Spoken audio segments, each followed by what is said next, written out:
Hello சொல்லு மச்சான். ஏய் நேத்து என் ஃப்ரெண்ட் உன்னை பார்த்து கூப்பிட்டானா, நீ திரும்பி கூட பார்க்கவே இல்லையா? அட நான் ஃப்ரெண்ட பார்க்கவே இல்ல. உன்னை பார்க்கவே இல்லைன்னு சொல்லடா. ஒரு நிமிஷம் இரு. ஏய் நேத்து நீ கண்ணாடி போட்டு போயிருந்தியா?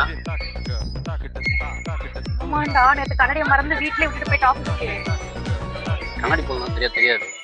நீ வேணா இப்பயே வீடியோ கால் வா, நான் இப்பயே ப்ரூவ் பண்றேன். பேபி கண்ணாடியை கொடு. இப்போ என் கையில ஒரு காயின் இருக்கா, அது கீழே போடுறேன். நீ ஆளை எடுக்க சொல்றேன், நீ ஏன் பாரு. பேபி உன் கால் கிட்ட ஒரு காயின் இருக்கு, அது கொஞ்சம் எடு. ஏன் கால் கிட்டயா? ஏய் எங்கடா போட்டுட்ட? பாத்தியாடா? டேய் பேபி, ஆ எங்கடா போட்ட? காயினே இல்லடா. இல்ல பாரு. எப்பா? பாத்தியாடா? இல்லாத காயின் எவ்வளவு நேரம் தேடுறா பாத்தியா? அவர் கண்ணாடி இல்லைன்னா கண்ணு தெரியாது மச்சான். சொன்னா புரியுதா?